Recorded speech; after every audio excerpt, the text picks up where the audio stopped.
ನಮಸ್ಕಾರ ಸ್ನೇಹಿತರೆ, ಮತ್ತೆ ರಾಜ್ಯದ ಮುಖ್ಯವಾದ ಮಾಹಿತಿಗಳನ್ನು ಡೀಟೇಲ್ ಆಗಿ ನೋಡೋಣ. ಗೃಹಲಕ್ಷ್ಮಿ ಯೋಜನೆಯ ಫಲಾನುಭವಿಗಳಿಗೆ 2,000 ರೂಪಾಯಿ ಜೊತೆಗೇನೆ ಬಹುಮಾನ ಗೆಲ್ಲುವ ಅವಕಾಶ ಮಾಡಿಕೊಟ್ಟ ಲಕ್ಷ್ಮಿ ಹೆಬ್ಬಾಳ್ಕರ್ ಅವರು. ಏನಿದು ಮಾಹಿತಿ, ವಿಡಿಯೋನ ಪೂರ್ತಿಯಾಗಿ ನೋಡಿ. ಇನ್ನು ಬಿಜೆಪಿ ಆಡಳಿತದ ಅವಧಿಯಲ್ಲಿ ಕೋವಿಡ್ನಲ್ಲಿ ಹಗರಣವಾಗಿದೆ ಎಂದು ತನಿಖೆ ಮಾಡಲು ಮುಂದಾದ ಸರ್ಕಾರ ಸಿದ್ದರಾಮಯ್ಯನವರೇ ಈಗ ಕೋವಿಡ್ ಹಗರಣ ತನಿಖೆ ಮಾಡ್ತೀವಿ ಅಂದ್ರೆ ಏನರ್ಥ ಎಂದು ಬಿಸಿ ಪಾಟೀಲ್ ಅವರು ಕಿಡಿಕಾರಿದ್ದಾರೆ. ಮತ್ತೊಂದೆಡೆಯಲ್ಲಿ ಮಾಜಿ ಆರೋಗ್ಯ ಸಚಿವ ಸುಧಾಕರ್ ಅವರು ಕೂಡ ಒಂದು ಸವಾಲು ಹಾಕಿದ್ದಾರೆ. ಎಲ್ಲ ಮಾಹಿತಿಗಳು ಬಂದಿವೆ ಸ್ನೇಹಿತರೆ, ವಿಡಿಯೋ ಮಾತ್ರ ಸ್ವಲ್ಪ ಸ್ಕಿಪ್ ಮಾಡಬೇಡಿ. ಇನ್ನು ರಾಜ್ಯದಲ್ಲಿ ಮುಖ್ಯಮಂತ್ರಿ ಬದಲಾವಣೆ ಆಗುತ್ತಾ ಎಂಬ ಕುರಿತಂತೆ ಇಂಧನ ಸಚಿವ ಕೆಜೆ ಜಾರ್ಜ್ ಅವರ ಸ್ಪಷ್ಟನೆ. ಎಲ್ಲ ಮಾಹಿತಿಗಳನ್ನು ನೋಡೋಣ. ಕರ್ನಾಟಕದ ಸ್ಥಿತಿ ಏನಾಗಿದೆ ಎಂಬುದನ್ನು ರಾಹುಲ್ ಗಾಂಧಿ ಬಂದು ನೋಡಲಿ ಎಂದು ಪ್ರಹ್ಲಾದ್ ಜೋಶಿ ಅವರ ವಾಗ್ದಾಳಿ. ಮತ್ತೊಂದೆಡೆಯಲ್ಲಿ ಸಿದ್ದರಾಮಯ್ಯ ಮನೆಗೆ ಹೋಗಬೇಕೆಂದೇ ಕಾಂಗ್ರೆಸ್ನಲ್ಲಿ ಕಾಯುತ್ತಿದ್ದಾರೆ ಎಂದು ಪ್ರಹ್ಲಾದ್ ಜೋಶಿ ಅವರು ಶಾಕಿಂಗ್ ಹೇಳಿಕೆ ಕೊಟ್ಟಿದ್ದಾರೆ. ಇನ್ನು ಇದೇ ನಡುವೆ ಕೋವಿಡ್ ಸಂದರ್ಭದಲ್ಲಿ ಮಾನವೀಯತೆಯಿಂದ ಕೆಲಸ ಮಾಡಬೇಕಿತ್ತು, ಆದರೆ ಆಗಿನ ಸರ್ಕಾರ ಲೂಟಿ ಹೊಡೆದಿದೆ ಎಂದು ಎಂಬಿ ಪಾಟೀಲ್ ಅವರ ವಾಗ್ದಾಳಿ. ಎಲ್ಲ ಮಾಹಿತಿಗಳನ್ನು ಡೀಟೇಲ್ ಆಗಿ ನೋಡೋಣ. ಅದಕ್ಕಿಂತ ಮೊದಲು ನೀವು ನಮ್ಮ ಚಾನಲ್ಗೆ ಮೊದಲು ಬಾರಿ ಭೇಟಿ ಕೊಡ್ತಾ ಇದ್ರೆ ದಯವಿಟ್ಟು ಸಬ್ಸ್ಕ್ರೈಬ್ ಆಗಿ ಪಕ್ಕದಲ್ಲಿ ಕಾಣಿಸುವ ಗಂಟೆ ಕೂಡ ಒತ್ತಿದ್ರೆ ಸಾಕು. ರಾಜ್ಯದ ಮುಖ್ಯವಾದ ಮಾಹಿತಿಗಳು ನಿಮಗೆ ಸಿಗುತ್ತವೆ. ವಿಡಿಯೋಗೆ ಲೈಕ್ ಮಾಡ್ತಾ ವಿಡಿಯೋನ ಪೂರ್ತಿಯಾಗಿ ನೋಡಿ. ಮೊದಲನೆಯ ಮುಖ್ಯವಾದ ಮಾಹಿತಿ, ಈಗ ಕಾಂಗ್ರೆಸ್ ಗ್ಯಾರಂಟಿಯಲ್ಲಿ ಮಹತ್ವದ ಗ್ಯಾರಂಟಿ ಆಗಿರುವ ಗೃಹಲಕ್ಷ್ಮಿ ಯೋಜನೆ ಮೂಲಕ ಪ್ರತಿ ಮನೆಯ ಕುಟುಂಬದ ಯಜಮಾನಿಯರ ಖಾತೆಗೆ ಸರ್ಕಾರ 2,000 ರೂಪಾಯಿ ಜಮಾ ಮಾಡಲಾಗುತ್ತಿದ್ದು, ಇದೇ ನಡುವೆ ಗೃಹಲಕ್ಷ್ಮಿ ಯೋಜನೆಯ ಫಲಾನುಭವಿಗಳಿಗೆ ಸಚಿವೆ ಲಕ್ಷ್ಮಿ ಹೆಬ್ಬಾಳ್ಕರ್ ಅವರು ಮತ್ತೊಂದು ಸಿಹಿ ಸುದ್ದಿ ಕೊಟ್ಟಿದ್ದಾರೆ. ಹೌದು ಗೆಳೆಯರೆ, ಗೃಹಲಕ್ಷ್ಮಿ ಯೋಜನೆಯ ಫಲಾನುಭವಿಗಳು ರೀಲ್ಸ್ ಮಾಡಿ ಬಹುಮಾನ ಗೆಲ್ಲುವ ಅವಕಾಶವನ್ನು ಕಲ್ಪಿಸಿಕೊಟ್ಟಿದ್ದಾರೆ. ಹೌದು, ಗೃಹಲಕ್ಷ್ಮಿ ಯೋಜನೆ ಜಾರಿಗಾಗಿ 1 ವರ್ಷ ಪೂರ್ಣಗೊಂಡ ಹಿನ್ನೆಲೆಯಲ್ಲಿ ರಾಜ್ಯದ ಎಲ್ಲ ಗೃಹಲಕ್ಷ್ಮಿ ಯೋಜನೆಯ ಫಲಾನುಭವಿಯರಿಗೆ ಲಕ್ಷ್ಮಿ ಹೆಬ್ಬಾಳ್ಕರ್ ಅವರು ಶುಭಾಶಯ ಮತ್ತು ಅಭಿನಂದನೆ ಸಲ್ಲಿಸಿದ್ದು, ಇದೇ ನಡುವೆ ಸಾಮಾಜಿಕ ಜಾಲತಾಣದಲ್ಲಿ ಒಂದು ಟ್ವೀಟ್ ಮಾಡುವುದರ ಮೂಲಕ ಫಲಾನುಭವಿಗಳಿಗೆ ಬಹುಮಾನ ಗೆಲ್ಲುವ ಅವಕಾಶವನ್ನು ಕೂಡ ಕಲ್ಪಿಸಿಕೊಟ್ಟಿದ್ದಾರೆ. ಈಗ ನೀವು ಸ್ಕ್ರೀನ್ ಮೇಲೆ ಒಂದು ಟ್ವೀಟ್ ಅನ್ನು ನೋಡುತ್ತಿರಬಹುದು ಸ್ನೇಹಿತರೆ. ಇದು ಲಕ್ಷ್ಮಿ ಹೆಬ್ಬಾಳ್ಕರ್ ಅವರೇ ಮಾಡಿದ ಟ್ವೀಟ್ ಆಗಿದೆ. ರಾಜ್ಯದ ಕೋಟ್ಯಾಂತರ ಮನೆಯೊಡತಿಯರ ಕುಟುಂಬ ನಿರ್ವಹಣೆಯ ಜವಾಬ್ದಾರಿಯೊಂದಿಗೆ ರಾಜ್ಯ ಕಾಂಗ್ರೆಸ್ ಸರ್ಕಾರ ಅನುಷ್ಠಾನಗೊಳಿಸಿರುವ ಗೃಹಲಕ್ಷ್ಮಿ ಯೋಜನೆ ಯಶಸ್ವಿಯಾಗಿ 1 ವರ್ಷ ಪೂರೈಸಿರುವ ಸಂಭ್ರಮದಲ್ಲಿದೆ. ಮನೆಯೊಡತಿಯರಿಗೆ ಅಥವಾ ಕುಟುಂಬಗಳಿಗೆ ಗೃಹಲಕ್ಷ್ಮಿ ಯೋಜನೆಯಿಂದ ಏನೆಲ್ಲ ಬದಲಾವಣೆ ಆಗಿವೆ ಎಂಬುದನ್ನು ತಿಳಿದುಕೊಳ್ಳಲು ಕಾತುರರಾಗಿದ್ದೇನೆ. ನಿಮ್ಮ ಜೀವನದಲ್ಲಿ ಗೃಹಲಕ್ಷ್ಮಿ ಯೋಜನೆಯಿಂದ ಆದ ಬದಲಾವಣೆಯ ಕುರಿತು 1 ತಿಂಗಳ ಅವಧಿಯವರೆಗೆ ಅಂದರೆ ಸೆಪ್ಟೆಂಬರ್ 30ರವರೆಗೆ ರೀಲ್ಸ್ ಮಾಡುವ ಮೂಲಕ ಸೋಷಿಯಲ್ ಮೀಡಿಯಾಗಳಲ್ಲಿ ಪೋಸ್ಟ್ ಮಾಡಿ ನಮ್ಮೊಂದಿಗೆ ಹಂಚಿಕೊಳ್ಳಿ. ಯಾವ ರೀಲ್ಸ್ಗಳು ಹೆಚ್ಚಿನ ವೀಕ್ಷಣೆಗಳನ್ನು ಪಡೆದುಕೊಳ್ಳುತ್ತವೆಯೋ ಅಂತಹ ರೀಲ್ಸ್ಗಳಿಗೆ ನಾನು ವೈಯಕ್ತಿಕವಾಗಿ ಬಹುಮಾನ ವಿತರಿಸುತ್ತೇನೆ ಎಂದು ಲಕ್ಷ್ಮಿ ಹೆಬ್ಬಾಳ್ಕರ್ ಅವರು ತಿಳಿಸಿದ್ದಾರೆ. ಹೌದು ಸ್ನೇಹಿತರೆ, ನೀವು ಕೂಡ ಏನಾದರೂ ಗೃಹಲಕ್ಷ್ಮಿ ಯೋಜನೆಯ ಫಲಾನುಭವಿಗಳಾಗಿದ್ದರೆ ಗೃಹಲಕ್ಷ್ಮಿ ಯೋಜನೆ ಹಣದಿಂದ ಏನೆಲ್ಲ ಸಹಾಯವಾಗಿದೆ ಎಂಬುದನ್ನು ಸೆಪ್ಟೆಂಬರ್ 30ರವರೆಗೆ ಯೂಟ್ಯೂಬ್, ಫೇಸ್ಬುಕ್, ಇನ್ಸ್ಟಾಗ್ರಾಮ್ಗಳಲ್ಲಿ ರೀಲ್ಸ್ ಮಾಡಿ ಹಂಚಿಕೊಳ್ಳಬೇಕು.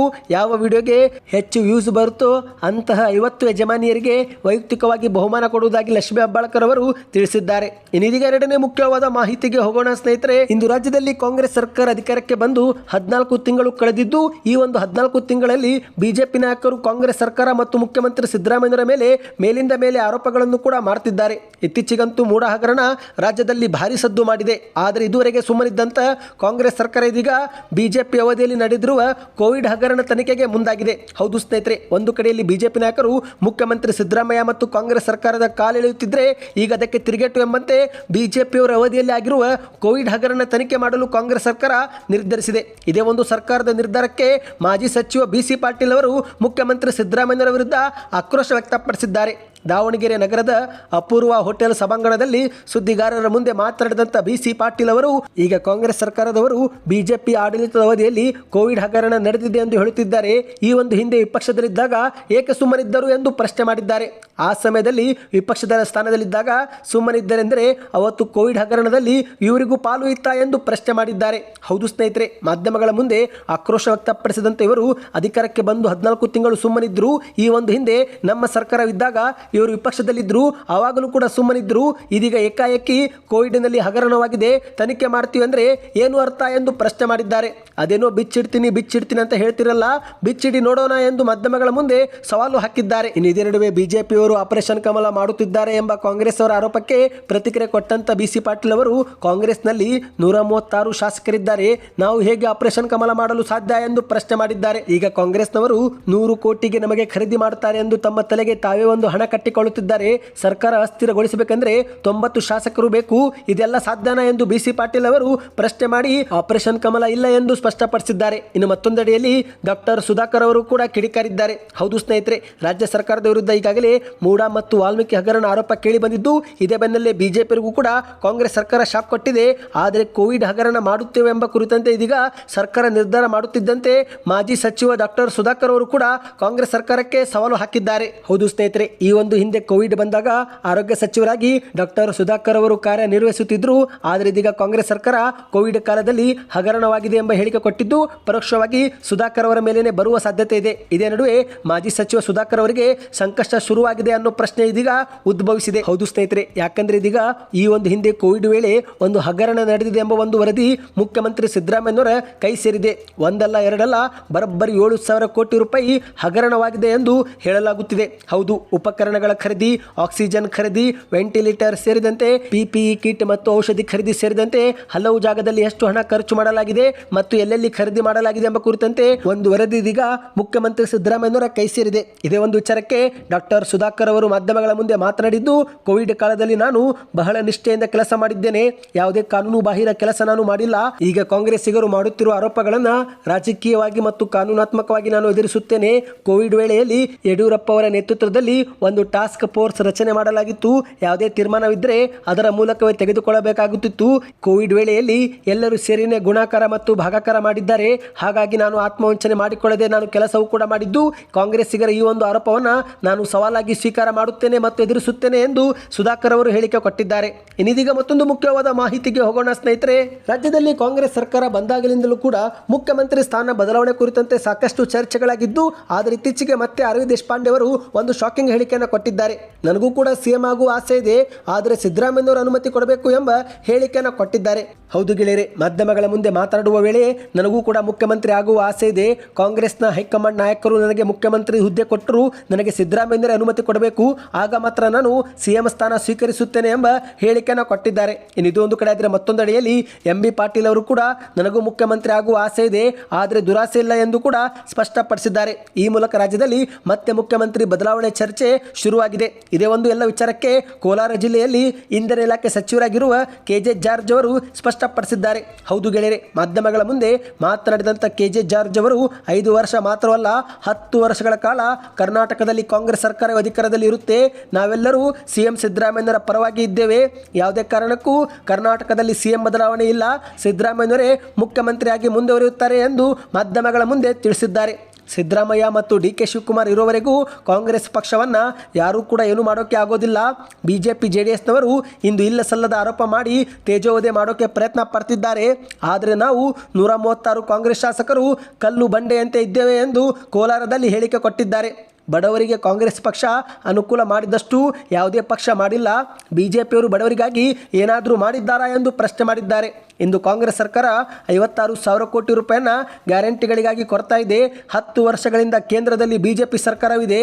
ಬಡವರಿಗೆ ಇವರು ಏನು ಕೊಟ್ಟಿದ್ದಾರೆ ಎಂದು ಪ್ರಶ್ನೆ ಮಾಡಿದ್ದಾರೆ. ಇದೇ ನಡುವೆ ಬಿಜೆಪಿಯವರು ಆಪರೇಷನ್ ಕಮಲ ವಿಚಾರ ಕುರಿತಂತೆ ಪ್ರತಿಕ್ರಿಯೆ ಕೊಟ್ಟಂತ ಇವರು ಈ ಒಂದು ಹಿಂದೆ JDS ಕಾಂಗ್ರೆಸ್ ಮೈತ್ರಿ ಸರ್ಕಾರ ಇದ್ದಾಗ ಇದೇ ಬಿಜೆಪಿಯವರು ಆಪರೇಷನ್ ಕಮಲ ಮಾಡಿ ಸರ್ಕಾರ ರಚನೆ ಮಾಡಿದ್ರು. ಆದರೆ ಅದು ಈಗ ಆಗೋದಿಲ್ಲ, ಏಕೆಂದರೆ ನಮಗೆ ಜನರ ಆದೇಶವಿದೆ. ಬಿಜೆಪಿ ಪಕ್ಷವು 100 ಸುಳ್ಳುಗಳನ್ನು ಹೇಳಿ ಒಂದು ಸತ್ಯ ಮಾಡಲು ಹೊರಟಿದೆ. ಈಗಾಗಲೇ ಮೋದಿಯವರ ವರ್ಚಸ್ಸು ಕೂಡ ಕಡಿಮೆ ಆಗಿದೆ. ಇನ್ನು 3-4 ತಿಂಗಳು ಕೇಂದ್ರದಲ್ಲಿ ಸರ್ಕಾರ ಪತನವಾಗಿ ಮೋದಿಯವರ ಅಧಿಕಾರ ಕಳೆದುಕೊಳ್ಳುತ್ತಾರೆ. ನಂತರ ಮುಂದಿನ 15 ವರ್ಷ ರಾಹುಲ್ ಗಾಂಧಿಯವರಿಗೆ ಒಳ್ಳೆಯ ಕಾಲ ಬರಲಿದೆ ಎಂದು KJ ಜಾರ್ಜ್ ಅವರು ತಿಳಿಸಿದ್ದಾರೆ. ಇನ್ನಿದೀಗ ಮತ್ತೊಂದು ಮುಖ್ಯವಾದ ಮಾಹಿತಿ.